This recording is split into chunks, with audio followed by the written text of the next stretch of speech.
FDH Internacional y Fish Studios presentan Clasificación A. Hola, ¿cómo están? Bienvenidos a Clasificación A. Mi nombre es Natán Díaz y queremos dar la bienvenida a todos los que nos escuchan en diferentes partes del mundo a través de las diferentes emisoras y también a través del podcast. Gracias por acompañarnos nuevamente. Hoy tenemos un programa especial con un invitado especial, AJ Gibson, Aaron Gibson. Bienvenido, Aaron. Gracias, es un gusto estar aquí. Aaron, para aquellos que no te conocen, dinos brevemente un poquito de lo que haces, cuál es tu ministerio, qué es lo que Dios te ha puesto en estos años. Ok, pues yo vivo con mi familia en Oaxaca, en el sur de México. Ya tenemos 7 años en Oaxaca, aunque llegamos a México en 2004.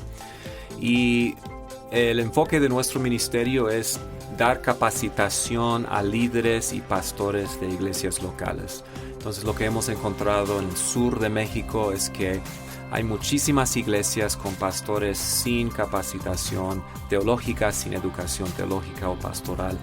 Entonces nosotros buscamos maneras de proveer esa enseñanza a pastores y mucho que hacemos. El enfoque es la exposición de la Biblia, la teología bíblica, para que ellos puedan manejar bien la palabra de Dios. Eso es el deseo que tengo, que los pastores realmente manejan bien la palabra de Dios. ¿Tienes 5 hijos? 5 hijos. Mi esposa se llama Ruth. Tenemos casi 24 años casados. Mi hijo mayor tiene 18 años. Mi hija más pequeña tiene 6 años. Aaron está visitando porque él compartió con nosotros durante nuestra conferencia de misiones en la iglesia este fin de semana y estamos aprovechando para platicar acerca de teología bíblica. Ese es un tema que es sumamente importante y muchos ni siquiera saben de qué estamos hablando cuando decimos teología bíblica. ¿Qué es teología bíblica? ¿Cómo resumirías, Aaron, el concepto de teología bíblica? Sí, y a veces las personas preguntan, pues, ¿por qué hablas de la teología bíblica? ¿No es toda la teología bíblica? Sí. Entonces, me ha ayudado a pensar en la teología bíblica, en contrastarlo, hacer un contraste con la teología sistemática. Entonces, la teología sistemática es una forma de acercar a la Biblia, una forma en la cual nosotros llegamos a la Biblia con unas preguntas.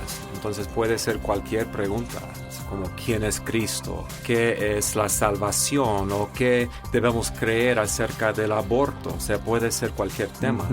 Nosotros llegamos a la Biblia con una pregunta y hacemos esa pregunta del texto. Y la pregunta es, ¿qué dice? ¿Qué enseña toda la Biblia acerca de este tema? El Espíritu Santo, la escatología, cosas por venir.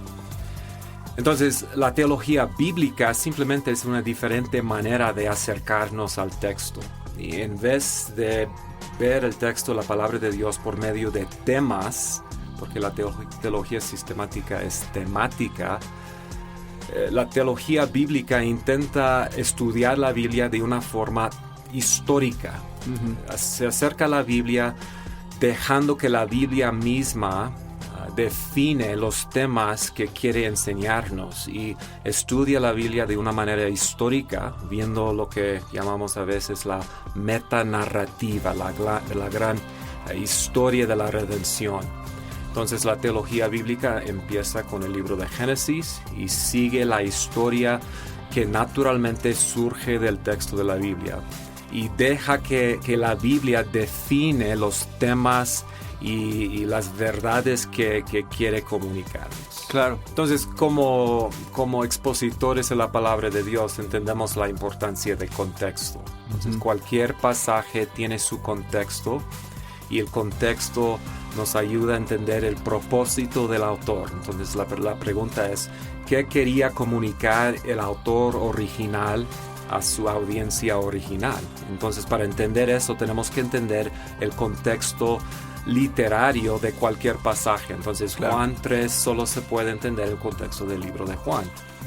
Ahora, podemos pensar en el contexto bíblico como círculos alrededor del texto. Entonces tenemos el contexto inmediato de un pasaje, pero ya más allá, más amplio, tenemos el contexto histórico. Entonces el contexto histórico, por ejemplo, del libro de Juan o una de las cartas de Pablo. Pero alrededor de ese círculo del contexto histórico tenemos un contexto bíblico. Claro. Y cada historia, cada libro, cada pasaje de la Biblia se ubica en un contexto bíblico. Y al final de cuentas, no puedo realmente entender el mensaje de un libro de la Biblia sin entender cómo ese mensaje contribuye y se conecta con la metanarrativa, la gran historia de la Biblia. Entonces, sin la historia de la Biblia, realmente no podemos entender todo que Dios quiere comunicarnos por medio de un pasaje, de un texto de la Biblia. Y hay muchos ejemplos de eso. Creo que, no sé si estarías de acuerdo conmigo en esto, pero existe mucho del fenómeno de versiculismo, ¿no? en las iglesias. Es decir, tomar un texto de la Biblia que me gusta y constantemente estar buscando ese tipo de textos a lo largo de la Biblia que me tocan el corazón, que a mí me parecen importantes y sacarlos realmente de lo que estás hablando, su contexto del libro, de dónde viene, por qué está ese texto ahí. ¿Cómo afecta nuestro entendimiento de las Escrituras llegar a la Biblia de esa manera, solamente viendo por versículos de aquí y allá?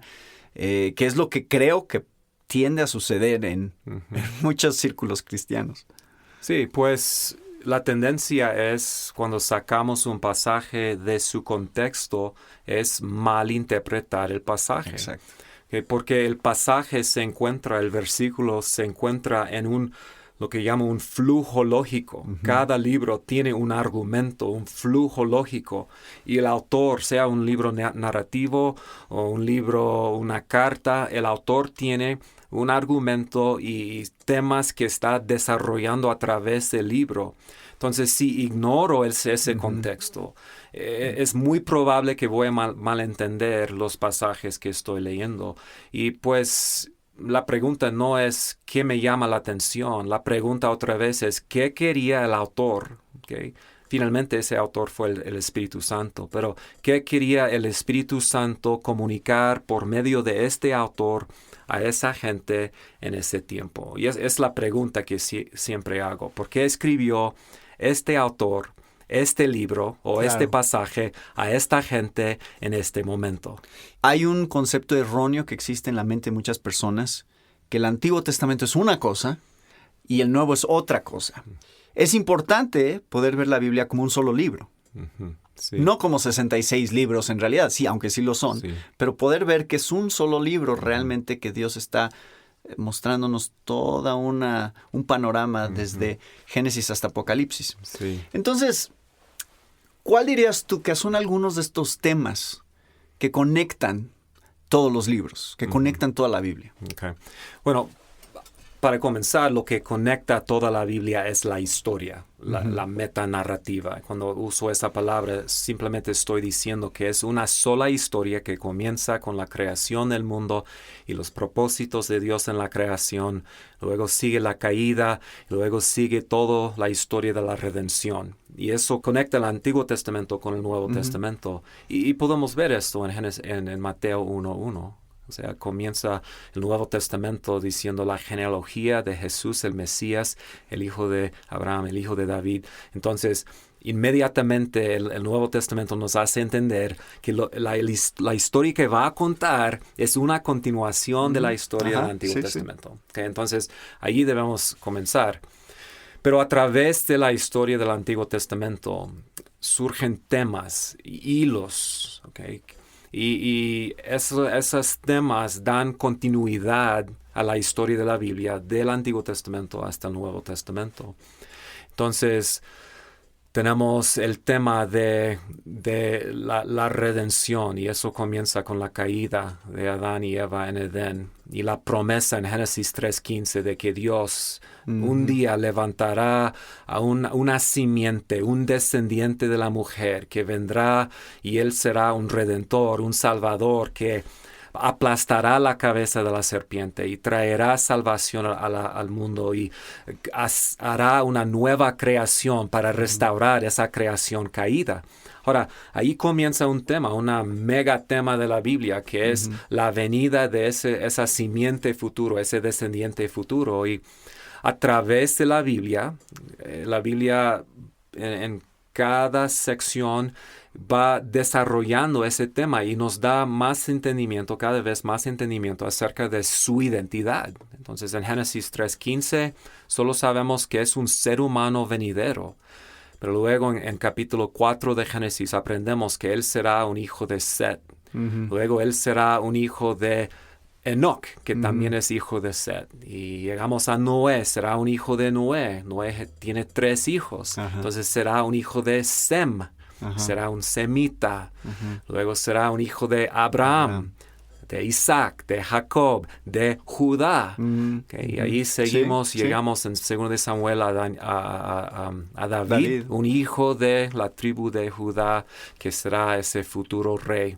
Entonces eso es quizá el tema principal, pero tenemos los temas de la Biblia, del juicio, de que la salvación de Dios viene en medio del juicio. Vemos eso desde el principio, cuando parece que Dios tiene que matar un animal para cubrir la vergüenza de Adán y Eva. Claro. Los sacrificios se introducen y ellos también enseñan que Dios tiene que juzgar el pecado por un lado, pero también trae la salvación. En el arca de Noé aprendemos la misma cosa. Viene el diluvio como un juicio sobre la tierra, pero a la misma vez Dios provee una salvación. Lo vemos en el Éxodo, lo vemos en el regreso del exilio.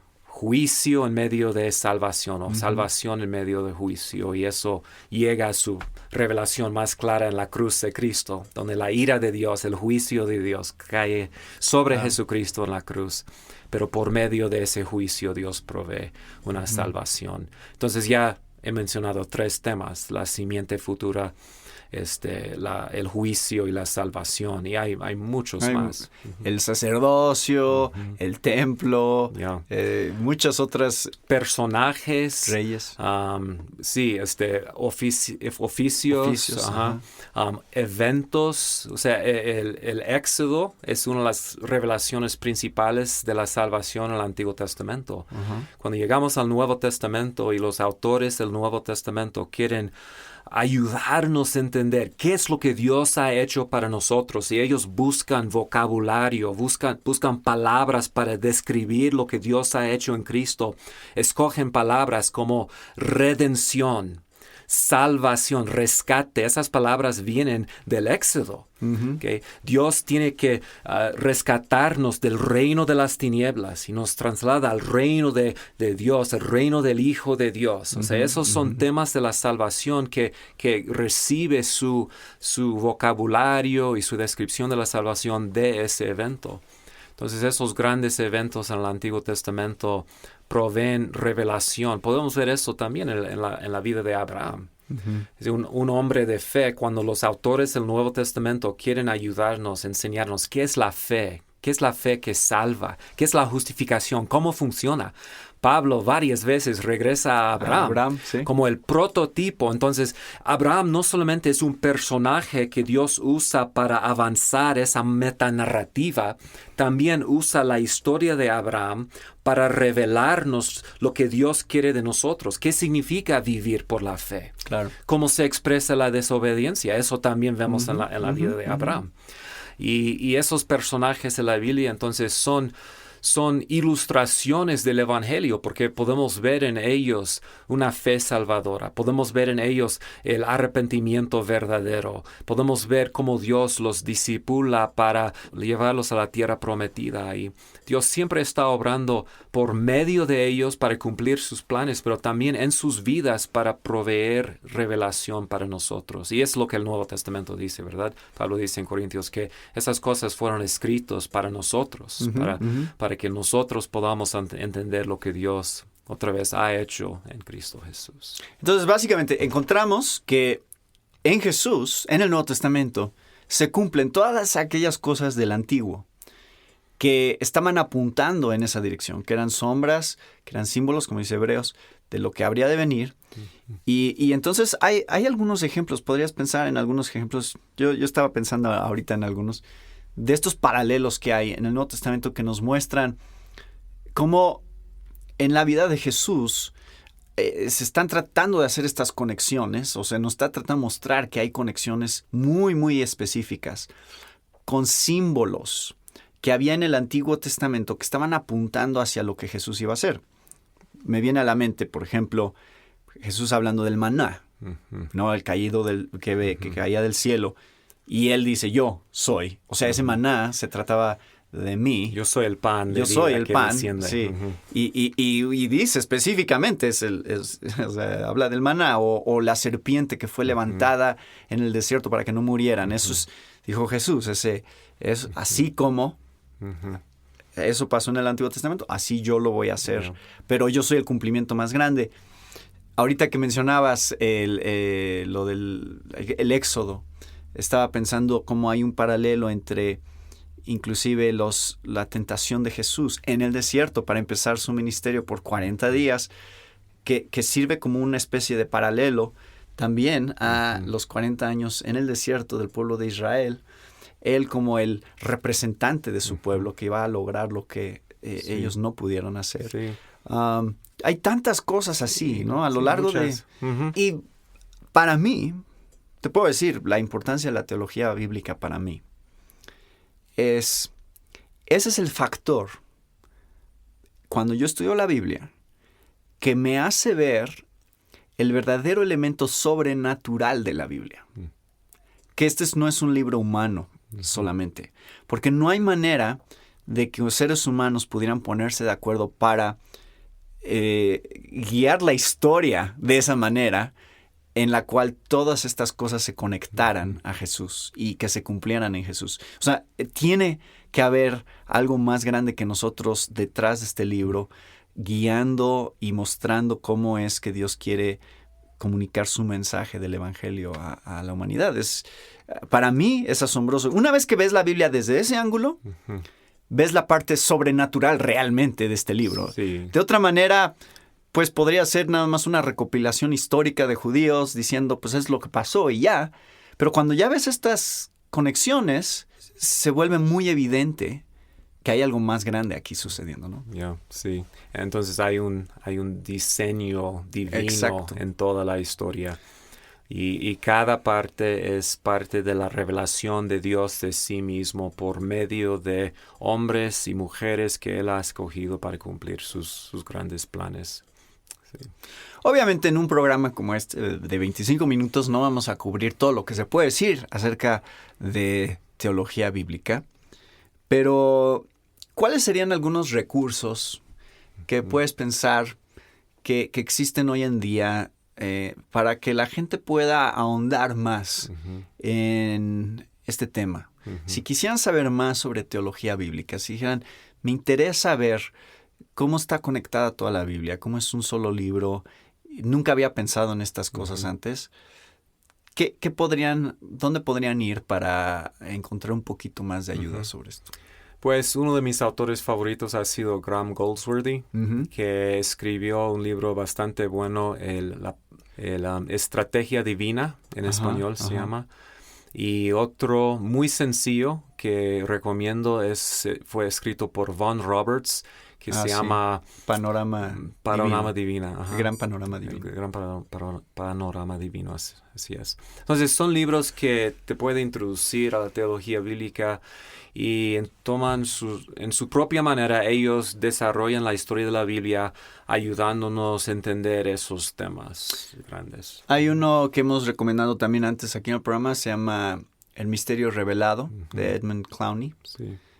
También de Poema Publicaciones, que es también todo cerca de teología bíblica. Entonces, esos son buenos recursos. Yeah. Teología bíblica es como un poco interminable. No puedes terminar de estudiar teología bíblica porque cada vez estás descubriendo más y más cosas. A mí me pasa eso. Nunca había visto esta conexión. Nunca había visto esta conexión. Si quieres meterte a teología bíblica, vas a pasar un buen rato nada más encontrando todas estas cosas que, como dices, conectan toda la Biblia de principio a fin. Sí. Otro tema que conecta toda la Biblia es el tema de la presencia de Dios, que es uno de los mega temas de la Biblia, como en Edén Dios está ahí en medio de su pueblo. Y es la bendición del huerto de Edén, es que ellos viven en la presencia de Dios.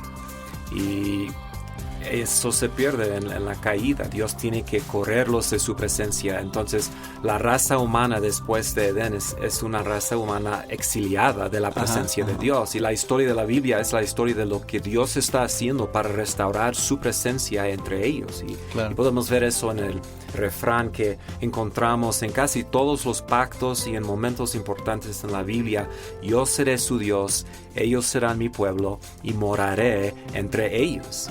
Entonces llegamos al tabernáculo y el tabernáculo es como un nuevo Edén, la presencia de Dios entre ellos. Llegamos al templo y el templo es el lugar donde la presencia de Dios se manifiesta. Dios otra vez morando entre su pueblo. Y hasta estaba adornado como el Edén. Sí, ¿no? El templo estaba adornado como el Edén. Árboles, para recordarles esa imagen. Sí, y es un santuario como Edén. Pero llegamos al Nuevo Testamento y encontramos, la verdad, Juan 3 o Juan 2, que Jesús es el cumplimiento de eso, que Él es el verdadero templo. Entonces dijo, mira, si alguien destruye este templo, que yo lo puedo reedificar en 3 días. Y dice Juan, estaba hablando de su propio cuerpo.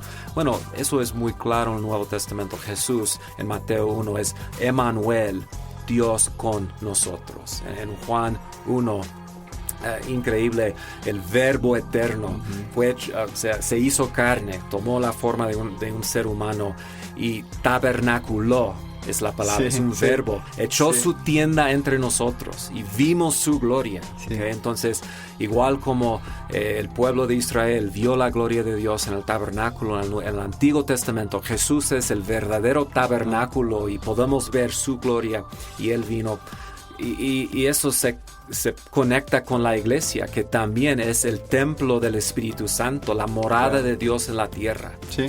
Y pues mencionaste Apocalipsis, así termina la Biblia con la Nueva Jerusalén, y ahí está la presencia de Dios, y ahí Dios dice, yo seré su Dios, ellos serán mi pueblo, moraré entre ellos. Ya es una realidad. Uno de los pasajes que también se han convertido en una de las explicaciones más claras de teología bíblica es Lucas 24, cuando está Jesús, se encuentra con los discípulos camino a Emaús, y esa conversación que él tiene sobre ellos. No sabemos todo lo que les dijo, pero sí sabemos de qué les habló, porque dice que fue desde Moisés y los profetas mostrándoles cómo todo se trataba de él. Esa es una manera de explicar la teología bíblica, y por Jesús mismo, diciendo, sí, efectivamente, todo el Antiguo Testamento se trataba de mí. Entonces no tenemos que tener miedo de venir a la Biblia de esa manera, porque Jesús y los apóstoles vinieron al Antiguo Testamento de esa manera. Y debemos ver cómo el Nuevo Testamento usa el Antiguo Testamento para ayudarnos a ver, porque históricamente se ha cometido el error de alegorizar. Entonces, eso no es lo que está pasando en el Nuevo Testamento. Entonces, muchos tienen miedo de usar el Antiguo Testamento para interpretar el Nuevo, o el Nuevo para interpretar el Antiguo Testamento. Pero los mismos autores en los Evangelios, para explicar lo que está pasando en la vida de Jesucristo, regresan al Antiguo Testamento, agarrando esos temas para explicar lo que está pasando aquí. Claro. Pues es muy interesante todo este tema, Aarón, de teología bíblica. No tenemos suficiente tiempo para seguir hablando sobre esto, pero muchas gracias por habernos acompañado hoy en este programa para hablar de este tema tan importante. Ha sido un gozo. Gracias. Y gracias a todos ustedes por acompañarnos nuevamente en otro programa de Clasificación A. Nos vemos la próxima semana con otro tema de interés para la familia de hoy. Se despide de ustedes, Natán Díaz.